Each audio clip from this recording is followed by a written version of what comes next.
happens. But Brett Yormark has talked about ways of finding money for the Big 12. Well, today, a couple of different stories.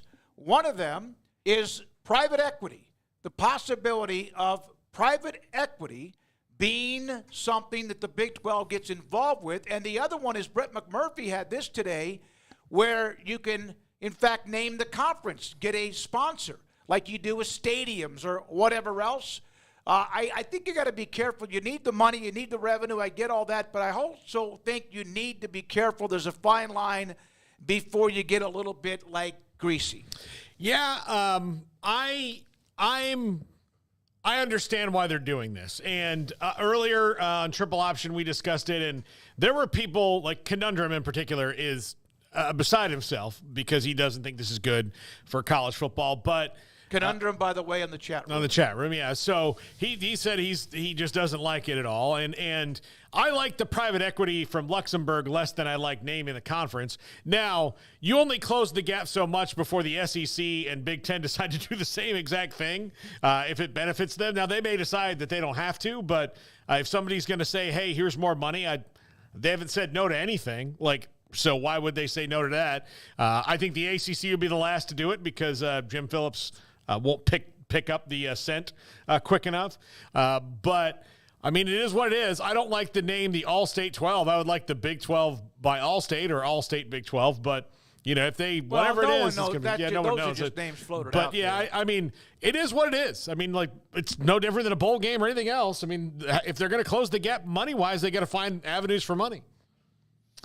Yeah, it's a really interesting story coming out today that we're just diving right into because it's the news of the day, and I think that there's a lot of things to unpack from it. I mean, there's two different stories going on for one. I mean, one's about naming rights, one's about private equity, and so there's different conversations to have about, you know, what each of those actually mean. But, yeah, I've got like a folder of thoughts on this. For one, the first thing that comes to mind is when Brett Yormark said he was open for business, and everybody wanted to just go, realignment, because that's the fun, popular thing to talk about. Like, we tried to say at the time of, like, that's not necessarily what that means. Every time he talks about business and every time he talks about money, it doesn't mean go add more teams, because you're at a point now where adding teams doesn't necessarily add money anymore.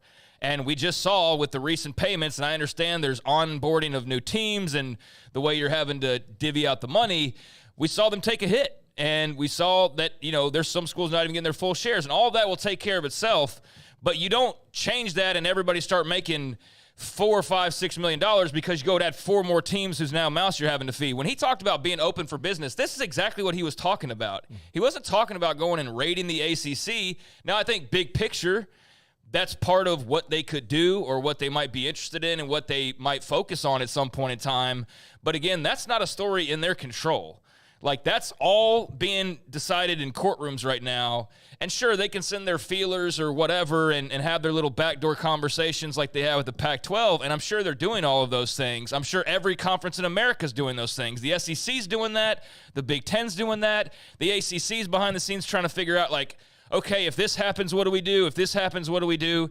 Everybody's, you know, looking at their cupboards and trying to figure out how they're going to best be filled moving forward and what moves they can possibly make. But open for business doesn't mean just adding, subtracting. It means selling the naming rights to your league. It means private equity. It means any way they can make money, they're going to try to make money. And I think Brett Yormark's made that very clear. Now, there are some issues with that. For one, like Paul said, you close that gap for a day, and then what happens? The SEC turns around tomorrow, and they're the Coca-Cola conference, or SEC sponsored by Coca-Cola. Now, will they do that? Maybe not, because they don't need the money that badly. But we already see Conference USA, like minutes after this was out, they're into a naming rights discussion. And so there's already 2 conferences in the span of, like, what, an hour, a couple of hours?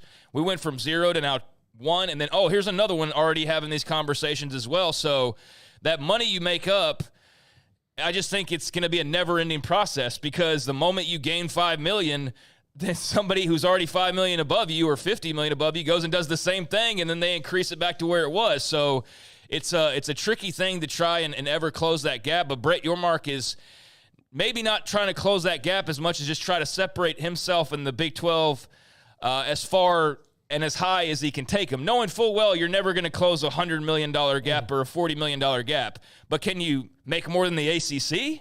Can you make more than everybody else and keep increasing that so you are a very clear number 3 or number, whatever? Yeah, I think you can do that. And so I think there's that element to this as well of it's being innovative. It's doing things a little bit differently, and it's probably going to be copied. So we'll see how much it actually separates you moving forward. The other part is, this is gross.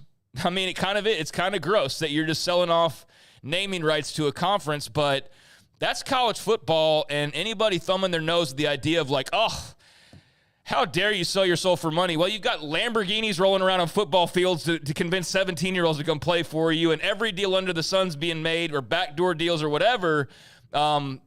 Everybody's doing things because of money and for money and with money. And so it's easy to look down when you already have a bunch of it and thumb your nose at it. But what are you supposed to do if you're the Big 12 and these other schools? This is being open for business. This is being creative, and I think it's gross. But I also think it's silly when we see anybody in college football fandom whatsoever saying, there's lines you don't cross for money. It's like, really? In this sport, lines are crossed every single day for money. And so this is just another example of it being taken to another degree, and it's a little bit weird and kind of, I don't love it, but I understand it because it's all about the money, and it always has been, and it always will be. Well, if you could make up part of the, even if it's a chunk, and for example, the naming rights of the conference could bring in 30 or 40 million. Brett McMurphy with that story. Dennis Dodd had the private equity story. So did Brett, among some others. I think naming the conference to me is fine. Now there may be the Big Ten or the SEC, or back in the day, the Pac-12 would not do that. Remember, the Rose Bowl just did not want to have any kind of attachment, and every bowl game has some sort of name attached to it or brand attached to it. I'm okay with that. The private equity thing, honestly, with me, is I don't know enough about why would the private equity want to do that with any conference? What do they get in return? Well, I mean, look, if they can make money out of it, that's what they get in return. The problem is that, okay, and I'm not trying to stump for Drew Weatherford here, but Weatherford Capital is kind of creating this, and Drew Weatherford understands college football and college athletics, so he can maybe create something a little bit better for them because he understands how it works. And I don't know if that's ultimately the true plan there, but if you're going to meet, and look, this might just be one private equity firm that he's met with, but like Dennis Dodd reported today, he met with a private equity firm from Luxembourg. Well, what do they care? Again, look, what did the Taiwanese shrimp company care about Red Lobster? They just wanted to buy shares and make money. They didn't care about, the employees of Red Lobster or the people who like Red Lobster. It didn't matter to them. None of that was done for the benefit of the consumer or even the actual product that they were selling. It was just done for the suits at the top who put that money in. So that's where it concerns me. And maybe, I trust Brett Yormark to make good deals, but it does concern me when you're bringing in money from a place that, doesn't watch college sports in America all that much. I don't hear, people, recruiting Luxembourgian basketball players all that much. It's a very small country anyway. And it's just so strange you're going to take any money? I don't know. That's where I get. But okay, that's all fine. It's maybe it's gross, all that. And I said could be. You got to be careful before it gets greasy. You're talking about survival here. Yeah, I know. You're talking about would you do this so you're not separated yet again? You're already separated based on income. So what do you just sit back, lay back, and let people beat you up and just continue to have someone separate even more with playing fields unequal, or do you have to look at this? Not have to, because apparently they are at least looking at this option. Doesn't mean they're going to do it.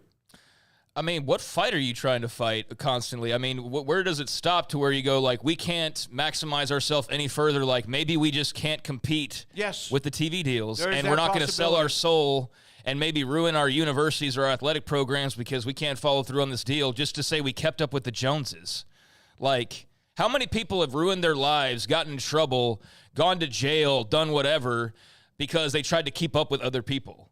You know what I mean? So it's like maybe you just don't live in that neighborhood, and that's okay. You still have a really nice house. You don't have to live in the golf course part of the town. You can live across the way in a really nice upper-class neighborhood where you're still better off than 90% of other people, but you're so consumed with like these 30 families that have more than you that you're going to risk everything you have just to say that you belong next to them at the effing cafeteria at the golf course. Like, for what? For your own ego? So I'm all for Brett Yormark going out and being open for business.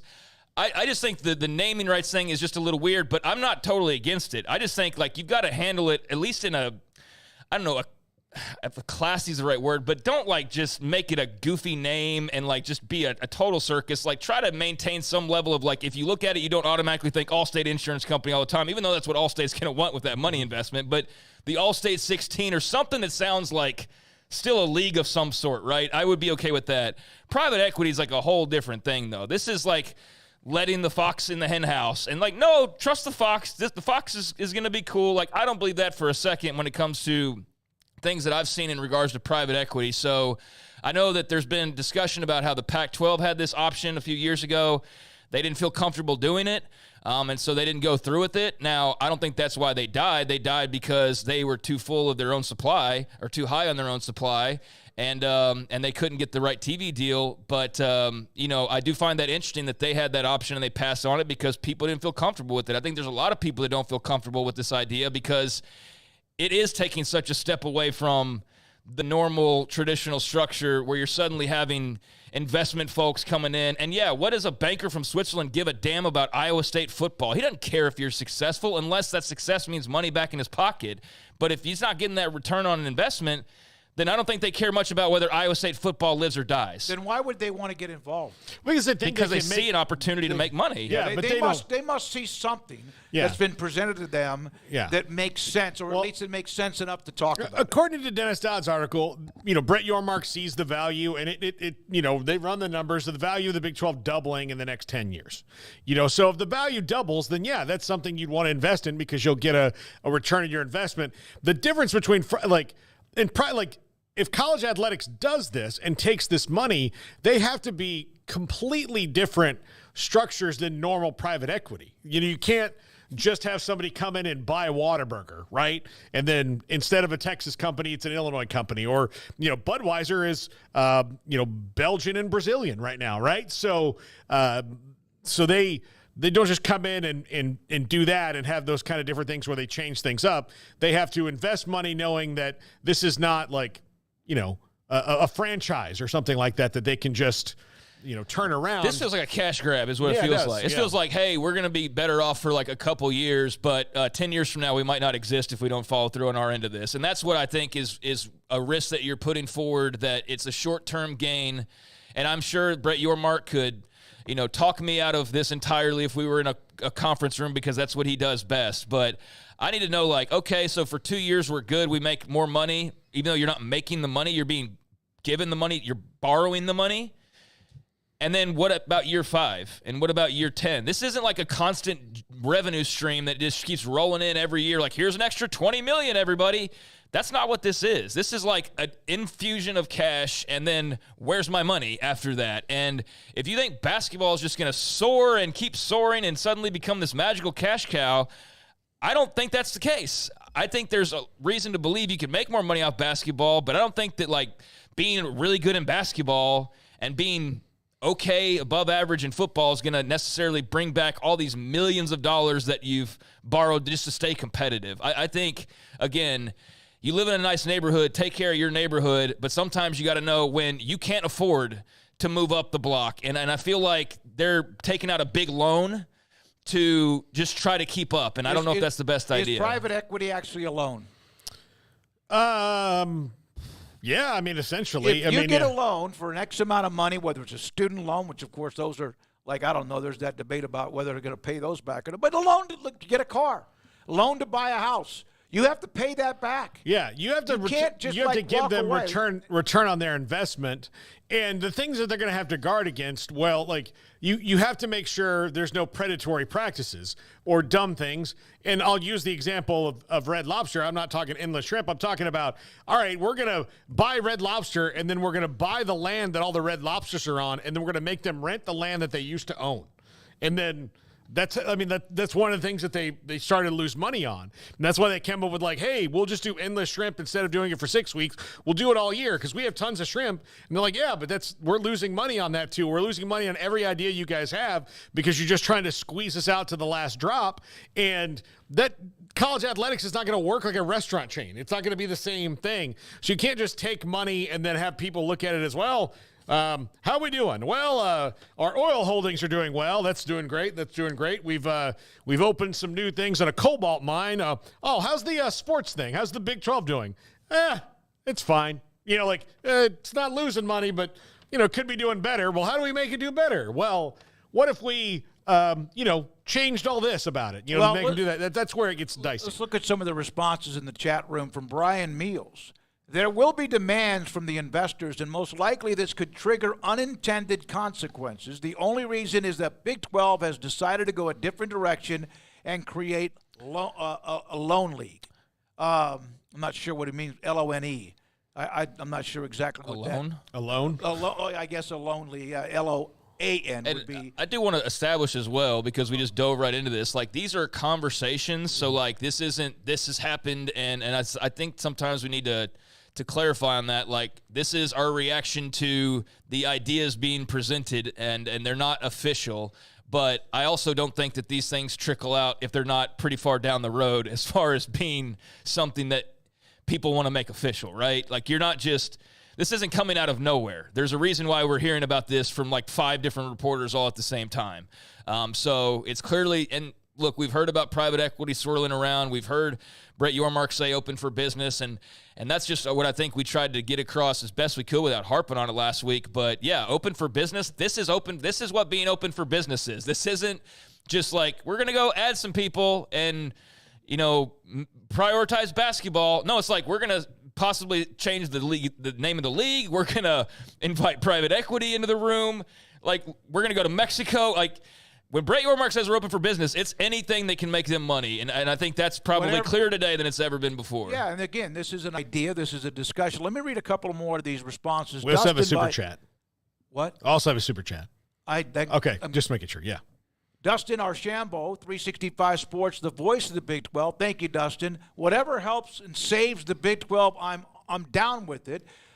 There's also a response here about private equity will be the final nail in the coffin of college sports. Just wait until Saudi wants to buy the entire sport, just like they're trying to do with golf. That's from TMAC 803-210. Here's the thing, too, when you see those initial figures, it's like, we don't know a final figure. It said, anywhere from, it was like a range of like 30 to 50 million or whatever it was. Okay, well, you already are where you are as far as the number of teams go. So you just split those up, and let's not even pretend like there's not more expansion or whatever. So then there's another, 4, 6, 2, whatever, mouths to feed on top of that.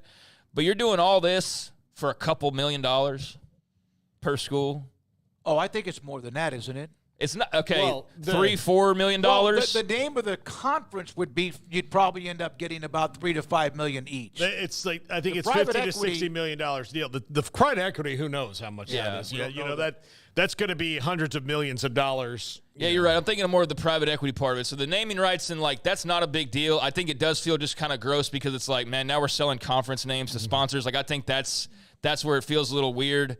But yeah, I mean, if that's worth it, $2-3 million, sure, that probably is worth the bite for the conference, thinking about it that way. But yeah, the private equity, obviously, that's a different type of money that I don't know if it's going to be worth it or not. Let me read a couple more from Sir Blah Blah Blah. Either you trust Yormark and his team to negotiate good deals, or you don't. Private equity will always get paid first. Nothing wrong with making money. The problem is these people can make 6 times their investment and still try to squeeze more out of it with no regards to the customers, people, etc. This is the bright signal from the Dallas office. The Big 12 will not be left behind or relegated without a fight. I support it wholeheartedly from that perspective, even if the fan in me hates the idea.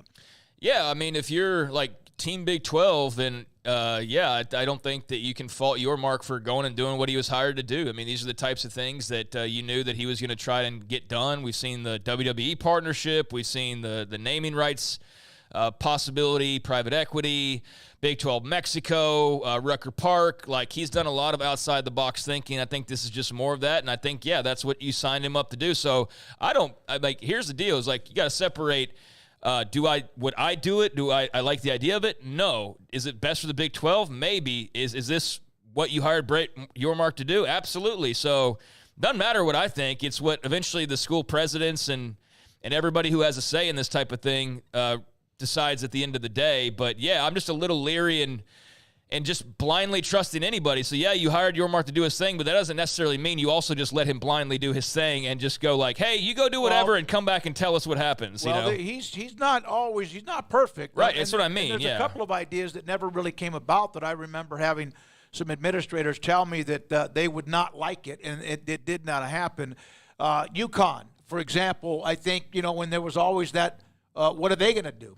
Although it'd be nice to have a two-time national championship basketball team. You've got national championship teams, but you would have another one in UConn. Brett Yormark's going to collect a check and let the Big 12 deal with the potential downfall after he's gone. I don't know about that. It's not Saudi money. It helps the Big 12. How else would we generate money to keep up with the SEC and the Big 10? The only way to really do that is to go win national titles, and that's a process that's not easily done, for one, and it's not one that even if you went and won a couple in a row, you immediately see the effects of that. That's a long, laborious, steady process, and that's why that's all you can really do, but it also doesn't do anything for you in the short term. So, yeah, the options are very limited as far as what you can do to get a massive cash infusion to keep you going along the lines of some of your brethren or ahead of them or just trying to catch up to them. So, yeah, these are the types of things that are the only options on the table, because without a string of like a decade of being playoff havoc wreakers, and it would take like a decade. It's not just a couple years you're successful and all of a sudden the TV networks are like, sign us up. That's clearly not fast enough for them. So yeah, here you are trying to figure out ways to expedite the process. Kim Coulter's for it, and I'll read a couple. No, that's sports and business in today's world and reality. He also then came back and said this, and I wish he would be more explain this more. You're already engaged with the purchase of private equity-owned products and services. Shake my head. I got to be respectful, so I'm leaving. No, don't leave, Kim. Yeah, if you explain it a little bit more for like me, as I'm a 5-year-old. All private equity is not bad. I mean, there's good private equity companies that come out there and do it, and there's private equity that comes in and does things. It's just when you open the door, it's really hard to shut it. And I think I worry more about, and not that, all American companies are trustworthy. I just know that American companies would understand it better because they would see it. And I'm not knocking these dudes from Luxembourg. They might be awesome. I don't know. But they don't, in that part of the world, they don't look at college sports the way that we do. We have a whole different system than anybody has anywhere else. And let me tell you this too, Kim.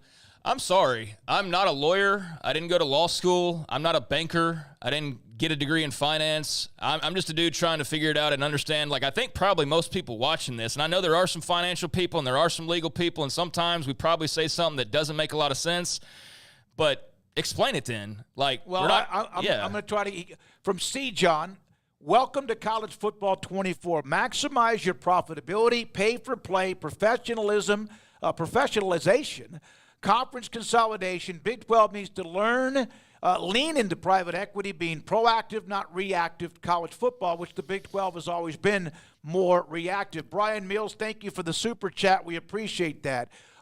Here's another. This is from Kim. My God, people commented on something they've never had experience with, but run to their safe place based on what they've been trained by the media to do and believe. Y'all all love the NBA. That's his first one. I don't see the second. Okay, part two. Who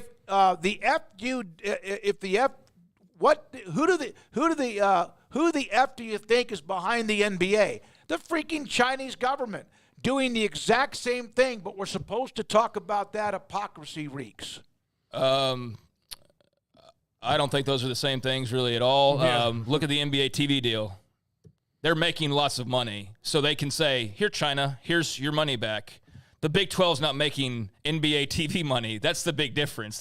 The NBA doesn't technically need more money, but people are seeing the return and going, look at all these games we can get. Look at all the TV networks lining up, right? Look at like every TV network's lining up to get the NBA. And yeah, like I mean that the China thing, like that starts getting into a whole nother universe. But yeah, I understand. I'm sure it's very hard for somebody so well versed as Kim, for all of us morons, to not understand the ins and outs of everything. But we're all trying to, I think, learn it together, which is part of the community that we have here, and better understand and help each other understand maybe what we don't know so well. I think with the NBA thing, yeah, they do have private equity. It works well for them. I also think they're about to sign like a multi-billion-dollar TV package with Amazon and every other network out there, and I don't think that that's something the Big 12 has got any part of. And the NBA in China is way more complicated. There's NBA China, which is $5 billion a year that they have, but owners in the NBA also have like 40 principal owners have over $10 billion in China-connected investments. So that door swings both ways more than a private equity would. You know, nobody like Jamie Pollard at Iowa State is all of a sudden not going to invest in have investments. They're going to have a ski lodge in Luxembourg City. Again, nothing happens without the president's votes. This sounds like a nothing burger, so I'm done with this topic from retired stockbroker. I don't fret over things that are out of my control.